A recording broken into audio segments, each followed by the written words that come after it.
Good morning, good afternoon, and good evening to wherever you may be. Welcome back to the Rainbow Pitch League Top 8 Cut Quarterfinals. And we have an exciting matchup for you today, as we have the top 4 US Nationals competitor, Bird, on Gravy, who coincidentally is the number 4 seed as well, against Ash, who's our number 5 seed. So this is the middle bracket. Ash is on Victor, and they are probably a person you've seen at big events because they travel around the world to judge. So this is their their chance to play the game at a competitive level rather than judging. So very excited for Ash that they were able to make the top 8, and also Bird being in our top 8 is very exciting, playing arguably the most powerful deck in the format, at least the one that people are most scared of, prepared of, aware of in Gravy Bones. What are your feelings? What are your instincts, reactions to this matchup? Yeah, I'm really excited. Bird is our only Gravy in the top 8, and Ash is our only Victor in the top 8. So this is a what am I trying to say? This is a one-on-one game, and a hero elimination both of these game. Players, hero elimination game. So I think that's really exciting. Also, I love Gravy. I love watching a Gravy game. I really do. But this is also how exciting to have a Victor here right now. I love Richmond. No. Both of, yeah. Horses are cool. Yeah, horses. But no, very cool. Yeah, horses. Who would have thought that Victor would be in our top 8? Yeah, both of these players too are I love both these players and as people, so I'm really excited to see them both here. I think a few notable things before we get into this game and into maybe what we'll see in this game. One, just quick point of cover for the league is that our deck lists this season were flexible deck lists, so players were able to not change heroes, but switch up cards here and there in their deck list from round to round. This is betting against top 8 though. Top 8 though, not allowed to do that. These players did have to lock in a deck list and submit a deck list both to us and to the rest of the top 8. So we're playing kind of open face. We have these deck lists, and of course the opponents also have each other's deck lists. And another thing, because this is a Gravy game, our top 8 was cut and locked in before the Tipple ban, because so we will be seeing Golden Tipple, or I guess I can't guarantee that we'll be seeing Golden There's 9 Tipple, of them. We'll surely see at least one. Bird is allowed to play Golden Tipple if she chooses. Yeah, for sure. And this may be the last chance that you're going to be seeing red and yellow Golden Tipples at a top 8 event. At least for the near future, because I don't see that card getting unbanned anytime soon. But yeah, we have the format Boogeyman in Gravy Bones, an ally-based hero. And we all know I love a good ally-based hero. And these sort of decks are especially good against heroes that play within one action point. Try to play this fair game of flesh and blood, which is a weird thing to say about Victor and playing fair. Thematically, doesn't quite work. But mechanically, Victor doesn't tend to attack multiple times, and that's where the multiple allies can kind of get in, be disruptive, have a bunch of effects, and it's going to be a difficult challenge for Ash to decide whether to direct their attacks at the allies or to apply pressure. It's going to be an ever-shifting game state, ever-shifting game plan, so I'm super interested to see how they're going to tackle this challenge that they have in front of them. But I think there's no time for horseplay. We're gonna go straight into the game after a word from our sponsors.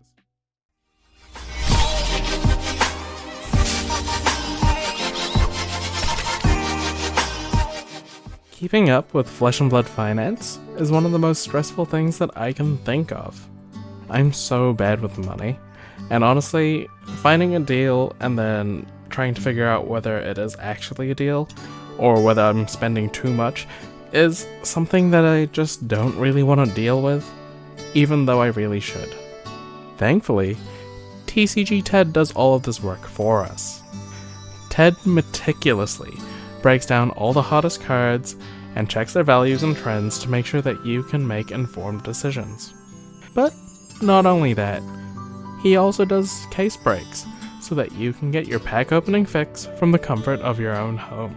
Ted has been working with us now since the first league, so we're once again so proud to announce that we're going to be celebrating our community again thanks to his support. If you want to learn more about Flesh and Blood Finance from a friendly face, please make sure to check out TCG Ted on YouTube. His link will be down below. Thank you to TCG Ted for the sponsor.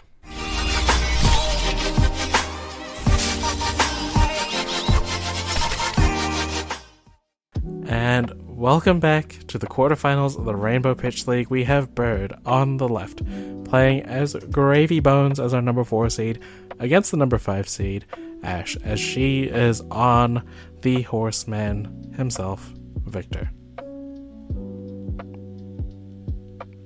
Where was I going with that? Who knows? But, what? Is this a golden tipple? What are the chances we saw a golden tipple in this game? Discard a rigor mortis. There should be a gold made, am I correct? Somewhere? Oh yeah. They were just grabbing the gold token now. I think. No, the ripple away. The ripple away. Oh, goodness. My gosh, Oh. wait, this is actually devastating. Yeah, I thought that was a defending card. Oh, never mind. This is a ripple away, and also Bird activated this hook, which means that unless Bird can make another gold this turn, Hook dies here. What are the chances that, she maybe has another golden tipple, Is that possible? Is that a thing? I guess it could be possible because there is 9 of them. Because there is 9 of them. But the way that she's looking at it makes me think she might not. We can't see Bird's headpiece here, but I'm looking at Bird's list. Bird runs Balance of Justice and Crown of Providence. So I don't know. I'm definitely not guess. Crown of Dominion. Yeah. It's definitely not Crown of Dominion.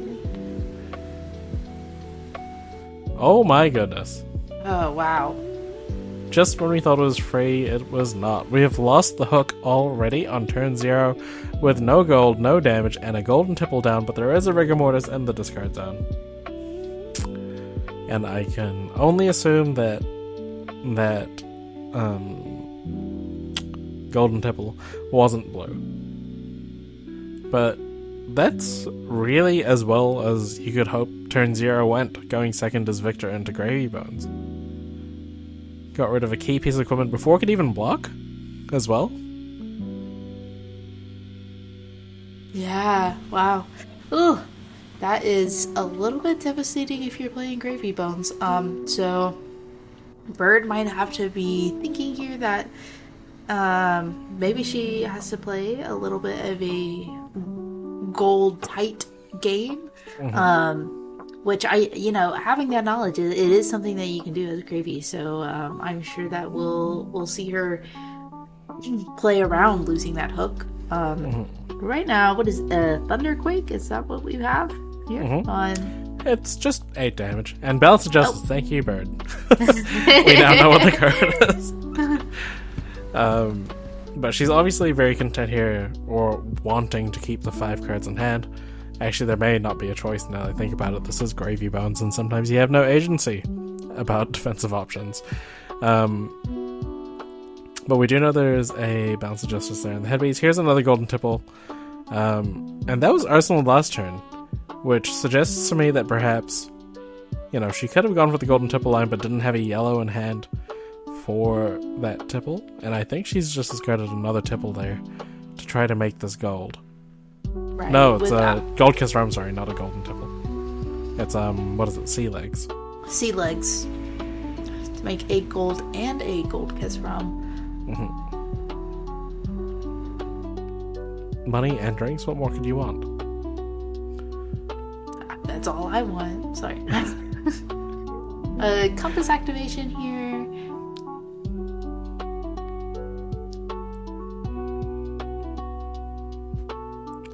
And another thing about this deck as well. Oh, good. I was just gonna say, like, Rampart is really good in this matchup because like the combat chain gets broken a lot.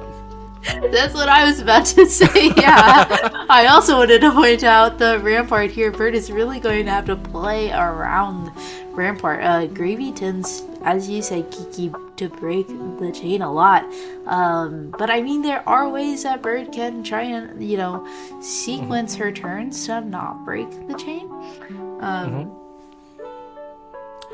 Yeah, there have to be some, like, preemptive playing your allies simultaneously if you're going to go for a double ally turn rather than attacking and then playing another one. I don't think... No, there's no limpets in Bird's deck list either. So if she wants to be able to attack multiple times, she's probably going to have to break the combat chain or do something a little bit funky. Which, is definitely possible. And here we see the first ally. And this one's just coming from the hand. This one is Chum, your friend and mine, the first mate. Is it actually his name, the first mate? Something along those lines? Chum, I think it's first mate. I think it's something... Friendly first mate, yeah. Friendly first mate. Oh, so the line about him being your friend and mine also makes sense. Yeah. But, I guess if you really don't like someone, you can give them a choke slam. Not something you do to your friends normally, but that does deal with it. We don't necessarily endorse it here, but but Victor's very clearly the heel. Like he does some dastardly things, and if there's anything that heels deserve, it's comeuppance. So we'll see how Chum's other friends and Gravy's other friends maybe come back into this. Of course, with the most recent Mastery Pack Guardian set that has come out, there was a very powerful card in Gravy called Fearless Confrontation, which does make some of the math kind of awkward for your opponent when attacking allies, so it can be kind of scary attacking 6 power into a Chum like that. Thankfully for Ash, she didn't have to face a Fearless Confrontation the turn, but she does have to face another Golden Tipple. Discarding a Sawbones, making a gold.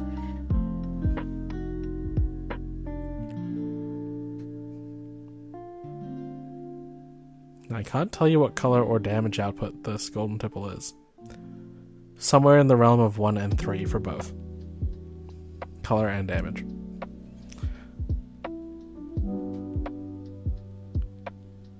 And this is kind of how Bird's going to have to build up the gold in this game. Yeah. Each Golden Tipple is going to matter that much more when there's no hook that you can put onto your, like, big Gogan attacks or whatever. Namely the big boat. Or after the big boat, And we see a Sink Below against that Golden Tipple, and that's a... not Ravenous Rabble. Murderous Rabble. Murderous Rabble. YouTube, don't monetize us, please.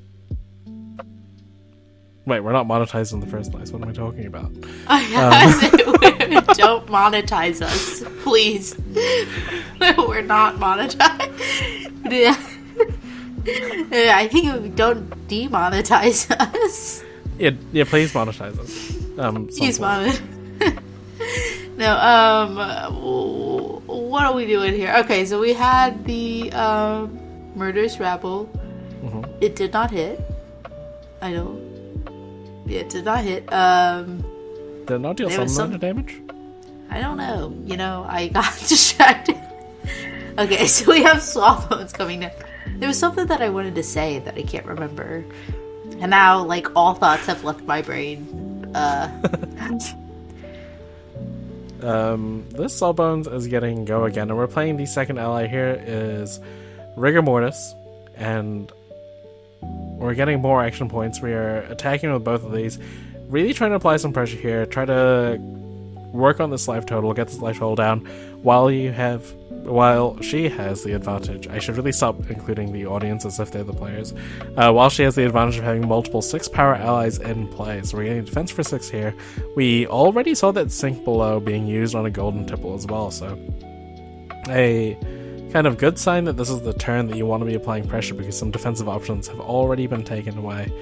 But we're refilling this hand a little bit with that balance of justice, just to make sure we can block this crowd out and still apply pressure back. Now, we did talk about this before the game started, but I do think there is a... Hold on. Is that a light? No. Yes. A blessing of patience? Okay, that makes more sense now. I was gonna say, like, there's a lack of kind of go-again attacks here to deal with allies. We do have things like Midas Touch to deal with allies. And, you know, this is a great way to deal with 2 allies in a turn, but between the 3 Midas Touch and 3 Enlightened Strikes that we and the players are aware of, there's no Zealous Beltings, so it might be difficult to kind of contain a multiple ally situation. So if you have the opportunity like the Midas Touch here, you want to go for it. You want to get rid of it. You're giving Bird some gold there, speaking of golden tipple. But you want to stop this from getting too out of hand at any point.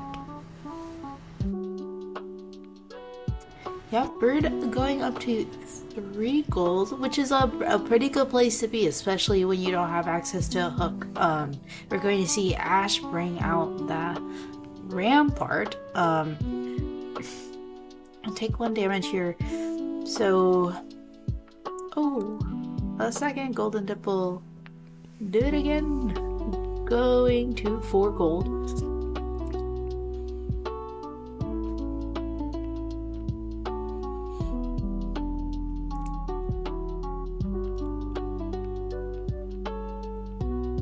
Do we know what color the second golden tipple is?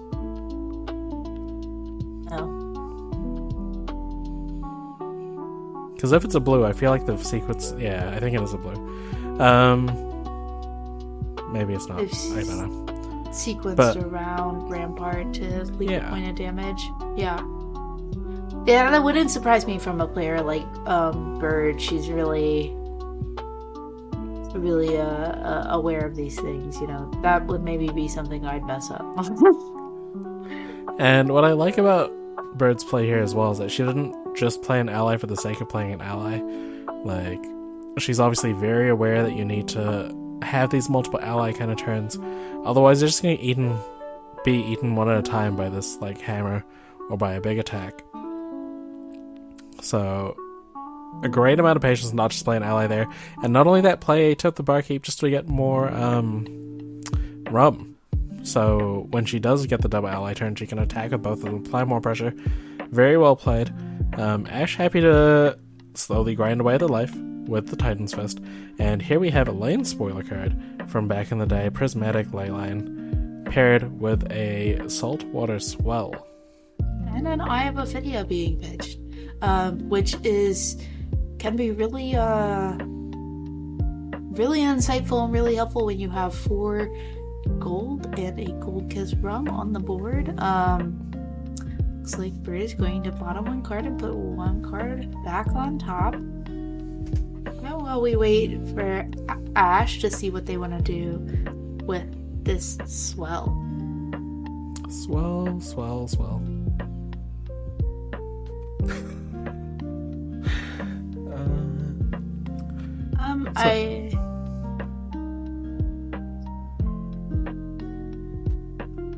I don't know what color this is in there for. Well, it's attacking for 4 regardless of what color it is, actually, because of the Prismatic Leyline, now that I think about it.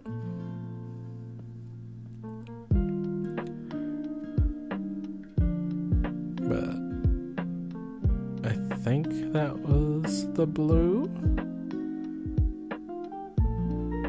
Bird is going to draw a card here, cracking a gold, going to 3, playing a Portside Exchange. This is another Swabian hand, draw a card and refresh that gold that she just got rid of. Another Portside Exchange. Drawing a card, discarding a sea legs, making another gold kiss from, going to 5 gold. And She's just stocking up. yeah. It's like 2020 again, with the way that she's stocking up money and alcohol. Real. And oh, I thought she just drew a hand. I'm like, and there was no other action points, but no, she's looking at all of her friends waiting to be summoned from the discard pile. Yeah, I think there's 2 floating. Yes. Yep, so, no play and swing with. Just a swabby for 9. Just a bunch of damage.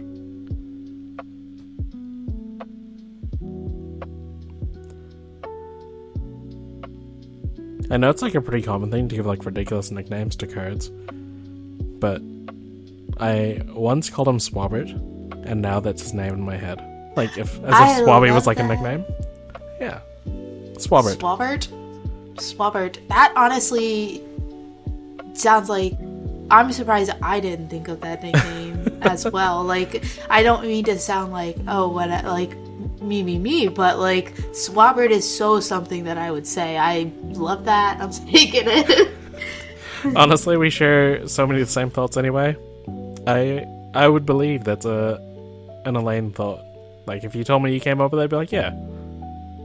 I'd agree with that. Like, my little sister Maggie, like, since childhood, I've called her, like, Maggart. Like, I don't know why I've never said Swabbert. Like, that's so...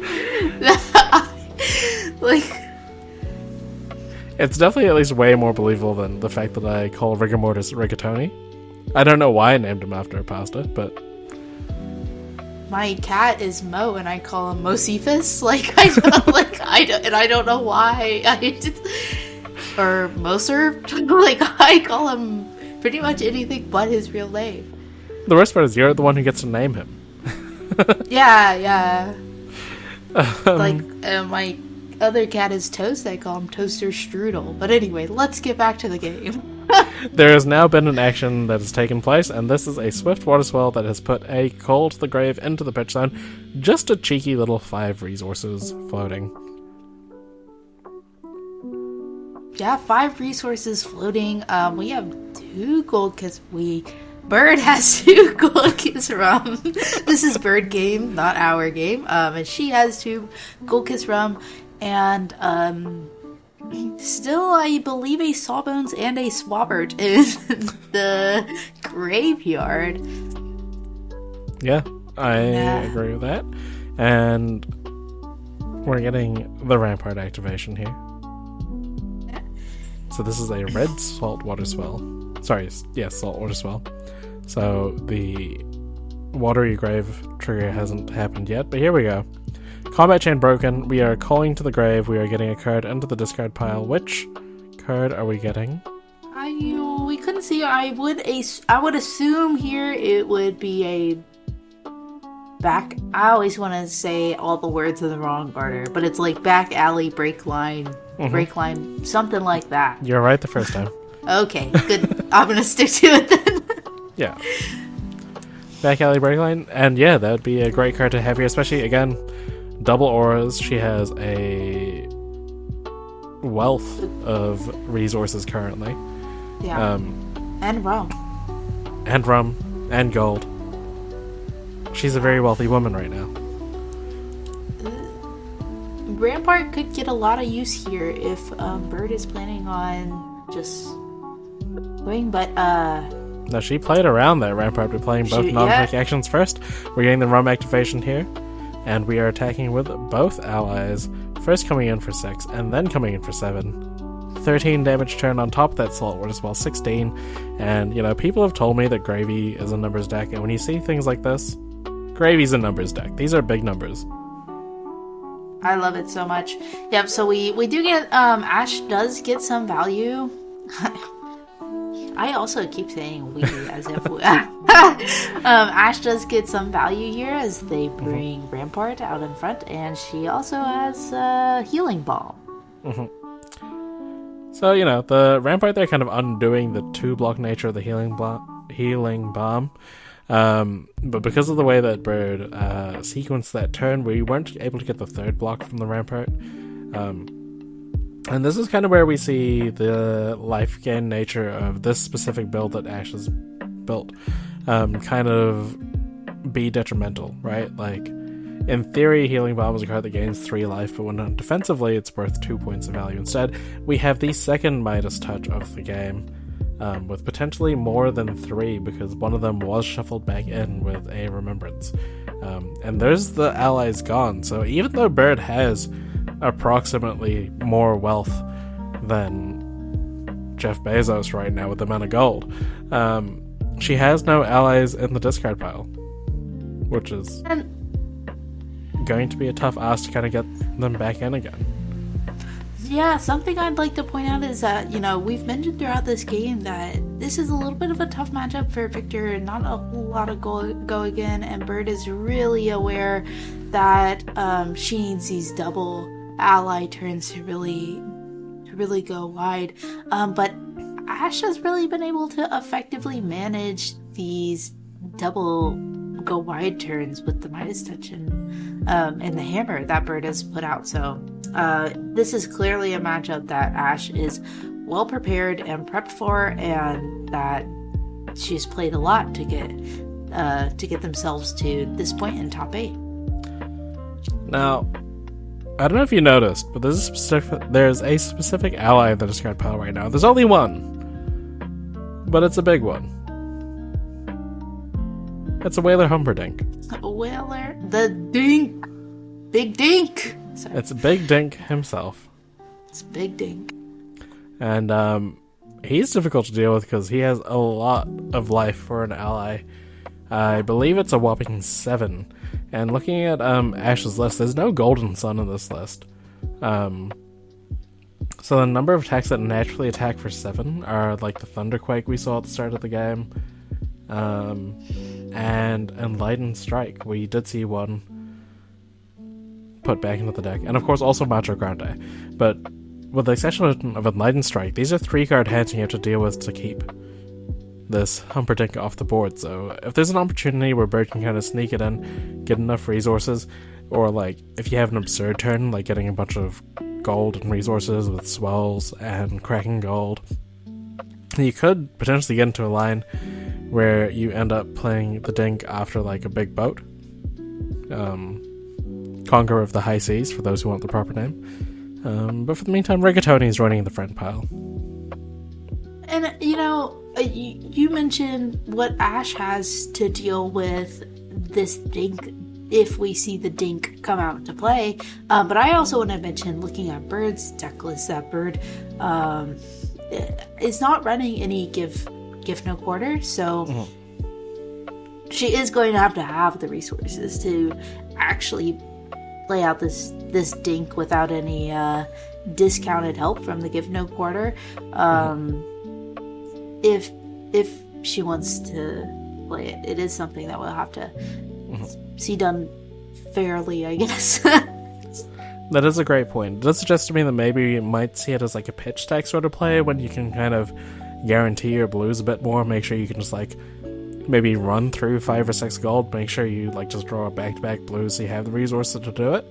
Or it could be like a Chart the High Seas sort of play where that counts as your blue for the turn, but you still get resources off it ideally.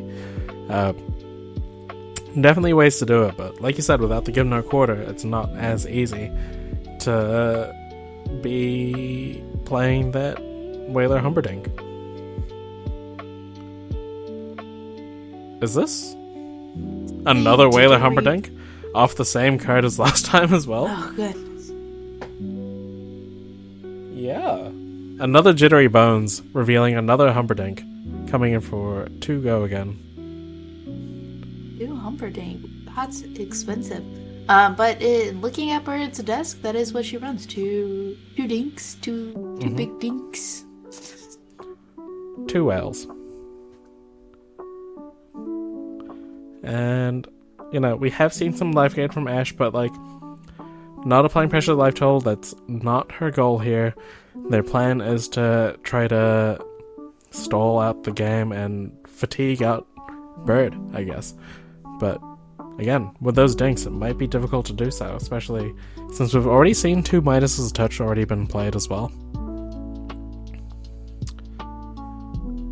But, actually, she runs 3 Remembrance. So... Yeah, we have seen Remembrance.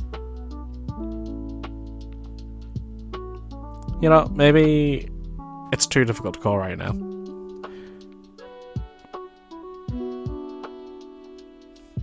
I do appreciate the Uvia sleeves on the Gravy deck, as the ally mother herself. Here's the chart the high seas. And we have a yellow and a not blue. So it looks like it was a yellow as well. So we're getting double gold there, but no resources to play that dink. But there are other friends. There's at least 2 Rigor Mortis there.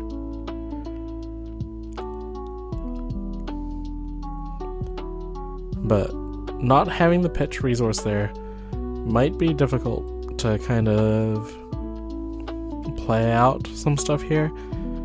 Maybe she was kind of hoping for a blue to hit the bin so she could conquer the high seas. That'd be a pretty decent play here. Quickly scanning through the discard pile, checking out what cards are available to her, potentially as a random draw, or maybe just counting out to see how close she is to potentially fatiguing, or if she's close to maybe fatiguing Ashe.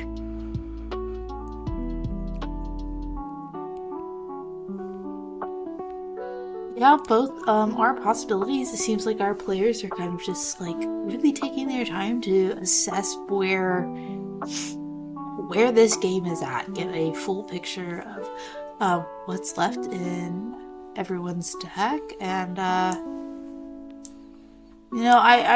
think that at this point we've seen Bird put out a ton of power. We've both talked about these double ally turns that Bird has played. So so Bird does have to be really conscious of what is actually left in my deck.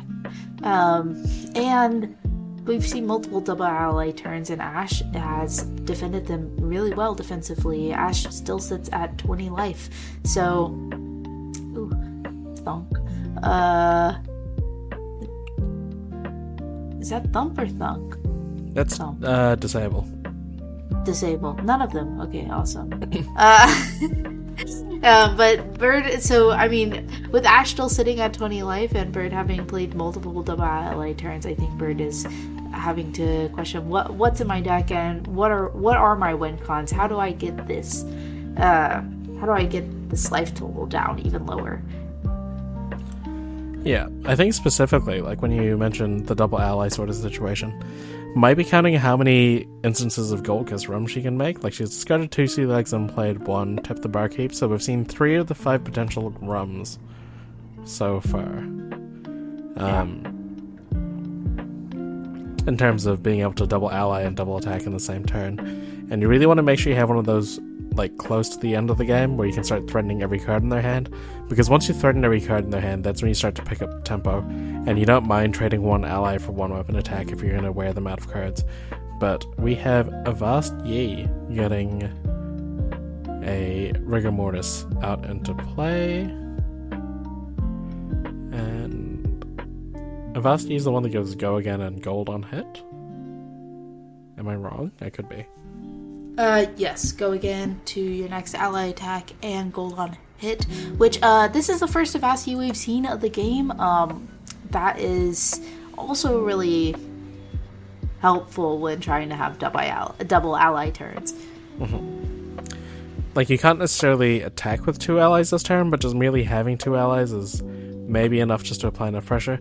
But we are going in with the big boat here, coming in 4-9, and we've seen already a defense reaction in hand be used. Okay. So this is getting defended out. Is that a red staunch?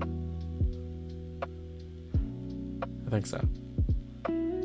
Yeah, this is getting defended out, no damage being dealt, and that was the best case scenario for Ashe in that scenario. being able to pitch a blue, successfully defend for 8. But there's double Rigor Mortis hitting the field.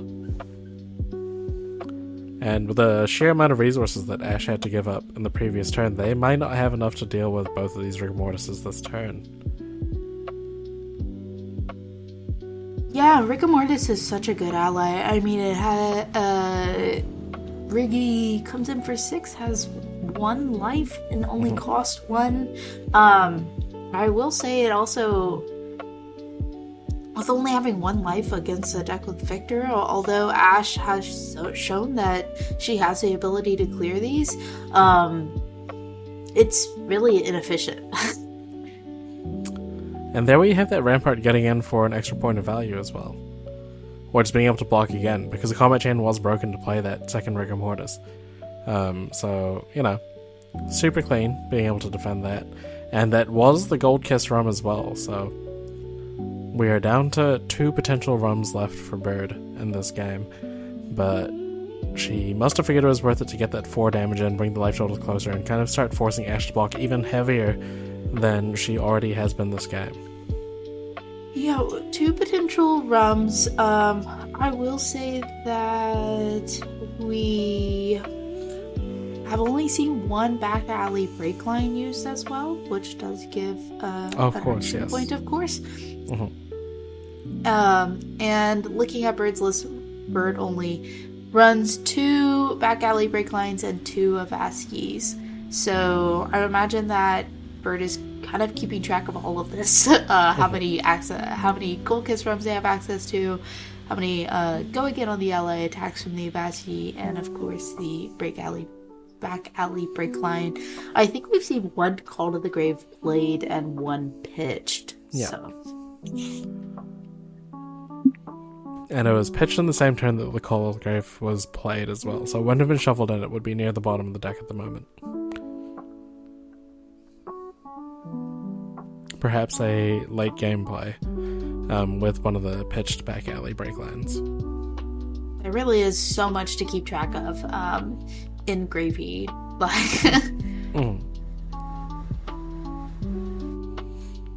Like, I know we say this is like Bird's game, this is Ash's game, it's not like our game, but we're doing a lot of thinking about potential lines here.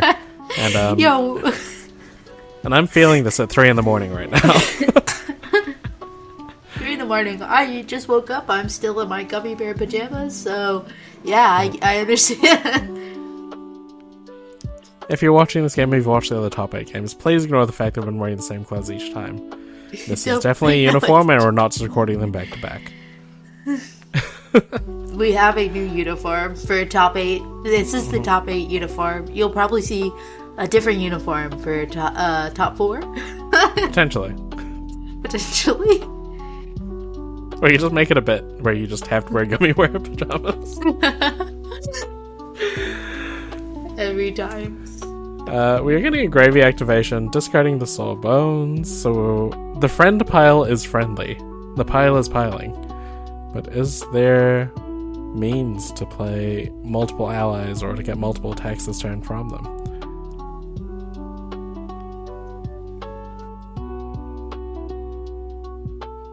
There's still 4 cards in Bird's hand. I feel like she's taken 86 actions in this turn so far. Yeah, I feel like I keep thinking it's back to Ash's turn, and look over to Ash's screen, and they're still sitting there holding their beautiful Yarrow sleeves. Are we going for the big dink play? Bird is digging right now. Yeah, she has 2 resources currently with 4 cards in hand. It could be dinking time. She still has access to Dead Threads. I was about to point that out as well, yeah. We're so wavelengthy right now.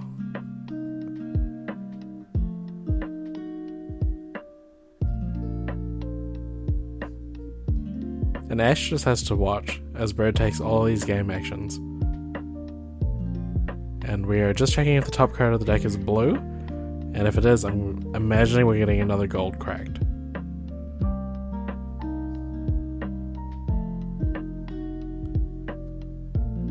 This pause is giving me pause now. This may not be Dinkin time. It does take a lot of resources, right? 11 to attack? Play an attack in the same turn? And I can't recall if a blues actually hit the discard pile this turn or not. I don't think so. Don't think so, yeah. The Gravy Bones discarded the Soul Bones. His cousin, famously.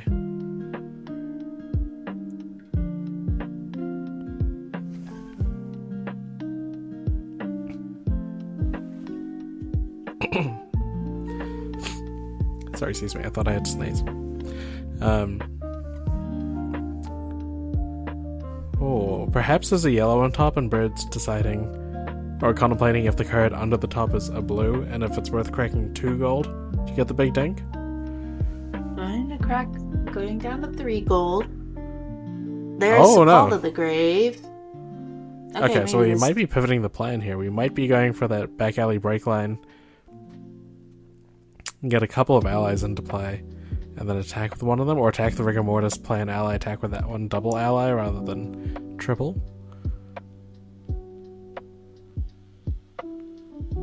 But I think presenting the deck to cut. Forgetting that her opponent's in a different room. No. Usually I'll say, as someone who edits these games with sound, for the most part, that when players present each other's decks, they ask like, okay, how do you want me to cut this? You know? Yeah. No, they're definitely not as silly as I made that sound out to be. Well, just for the viewers, I know you probably know that. Okay, so we have viewers. That's usually how it goes. All right. So we have Chum being pitched to gold. We have a Call to the Grave being pitched to play Soul Bones. 1 resource remaining. Oh my goodness, this is a big turn. This is a Swift Water Sloop. I can't tell you what color it is, but she does run... Oh, she runs 1 in blue and 1 in red, so this has to be the red one because she pitched the blue. Pitched the blue. So we're looking at a potential 18 damage turn here, and again, numbers. The numbers of this deck are huge. This is where I think Japanese quick dodge flexors are coming in with a sink below to defend 6 on this entirely. And we're getting the sink below effect as well. One thing that I'd just like to say, you just said that Bird runs 1 red, 1 blue, and I'm looking at Bird's list, and there is a ton of 1-ofs in this gravy list, which really just says to me, like, when I look at a deck and it has a ton of 1-ofs, I'm like, this deck can only be piloted by someone who really knows every single card in and out in the deck, and knows, like you mentioned, sometimes people like to say Gravy is or isn't a numbers game. This makes Gravy a massive numbers game per Bird, and she's really shown. That's a big boat after the Swiftwater Sloop, or after the ally attack. Like, what? Yikes! That's just a 26 damage all the turn. Way down to 6. That was 26 damage. She had like 7 or 8 cards in the pitch zone, and we're hammering an ally most likely. But which one? The Sawbones, probably. Why am I asking that? Bird is like counting as well. I mean,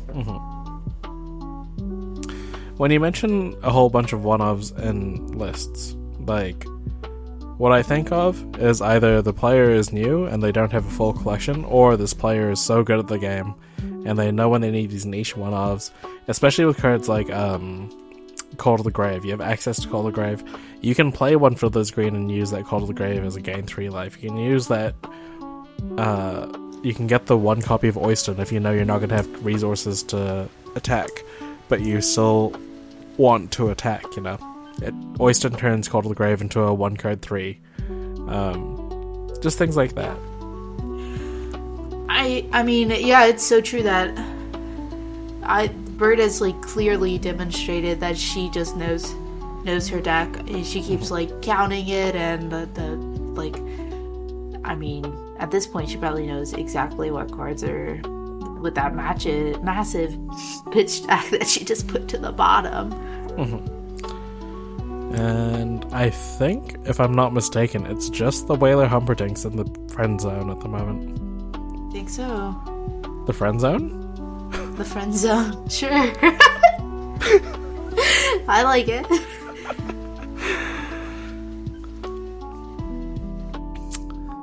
Okay, we're uncontemplating getting gravied. We're just revealing the blue on the top.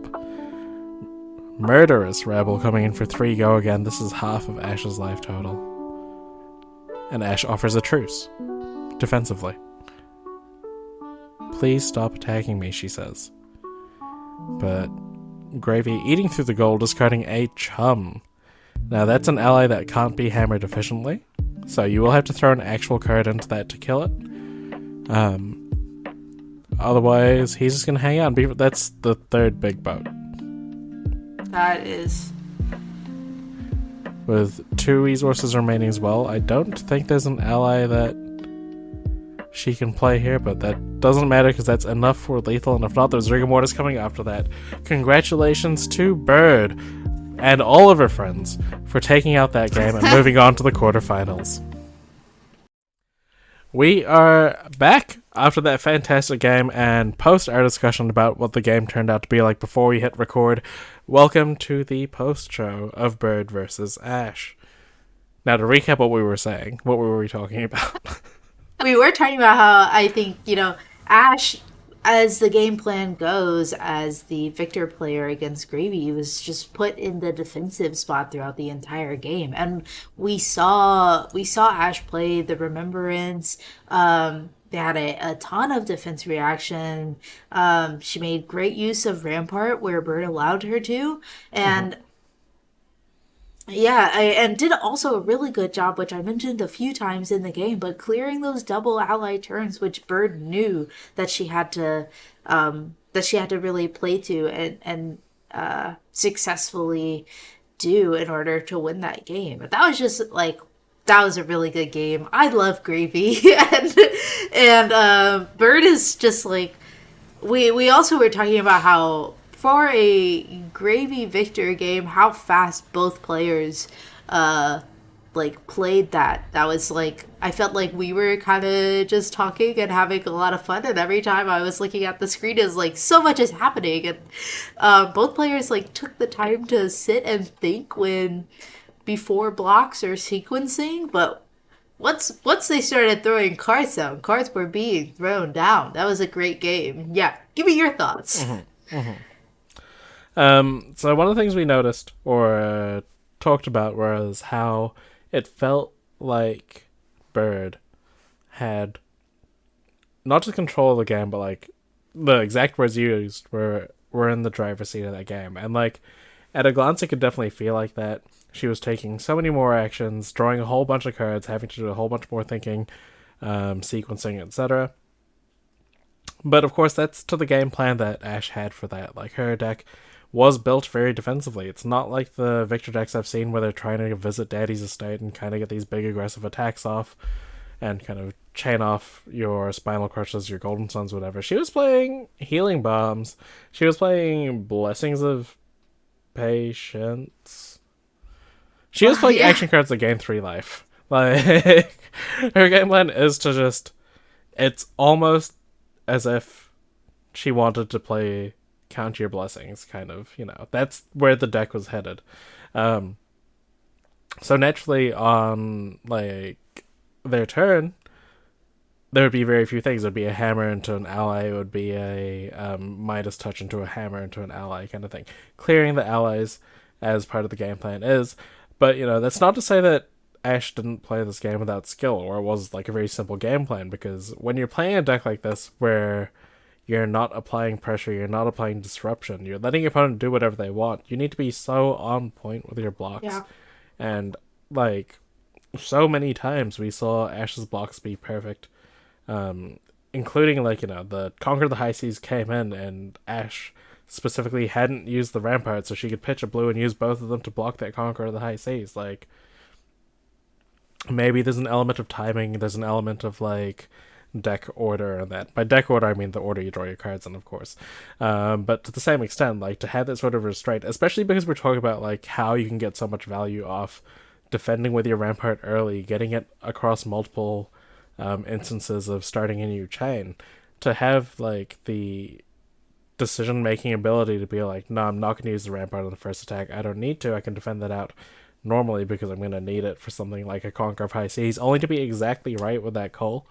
Like, shows a real skill towards being a defensive player. And not just being a defensive player, but playing defensively well. And I think Ash did a great job. So I want to shout that particular play out. I was very impressed with. And of course, to get to the top 8 while playing Healing Bomb in your deck is just very impressive. Yeah. And also, you're not Verdants. Yeah, I think both of these players like really showed us how they ended up in this position and this spot today in the top 8. Like, there was so much skill on both sides of the table. I was a bit overwhelmed. Yeah. And also, Bird showed us why Gravy deserved to hit, like, a banning. Like, the 8-10 gold that she had meant that she could crack roughly, like, 5, 6, 7, I lost count. Enough to go, like, Ally into Saltwater Sloop, into Big Boat, into Ally. Like, I did the math quickly then, and that was a 24 damage turn with an on hit. And you got to keep 2 allies in play? Like, that's ridiculous. Yeah, and I also it feels like years ago at this point, but we have to, I think, also in this recap mention the ripple away on turn 0 to destroy Bird's hook, like, and then both. That does feel like years ago. Yeah. The ripple away to destroy hook, like, what a play that was for Ash, and I'm sure it's something that, like, something that she came into this game, like, wanting to do. I'm sure that, like, could have very well been part of their game plan that they set up into Gravy, and saw it come to fruition. And Bird kind of had to adjust from there, and still managed to become very rich, richer than Victor, actually. Yeah. Well, as I pointed out, Ash was not in the mood to visit Daddy's estate. She wasn't borrowing from familial money there. For those who aren't aware, that's Visit the Goldmane estate. But yes, you're right. Like, Bird did have access to 9 golden tipples. Like, that is part of the deck, and why Gravy was the beast that he was. And of course, nowadays he doesn't have that, but for this event he does, and, like, it showed why that card got hit by the ban list. Yeah. The ban hammer, rather. Because that really kept her in the game to make that big push, that big play. But gold wasn't the only token that she was kind of taking advantage of there. There was also a little bit of libations going on. There's a few runs. A few runs were had. Keep things a bit loose, Let his being Gravy's proverbial hair down. Bring his friends along, have a little party, attack for 12, Yeah. Just all the good things you kind of do when you have a little bit of rum. A great game. I hope that this post-game breakdown has almost been 8 minutes, which is far longer than we usually go. But yeah, a lot to be said, a lot of talent. These players just, really well played. And you can tune into the channel later on to see Bird play in the top 4. Congratulations to Bird for making the semi-finals. Very well done to Ash for making the top 8, especially as judging is your expertise, showing that you've still got it in this game. being a Guardian main basically from the day that you started. And if you want to watch more games from the top 8, please make sure to stick around, find the other games on our channel, and we will see you there. But until then, have a good day. Goodbye.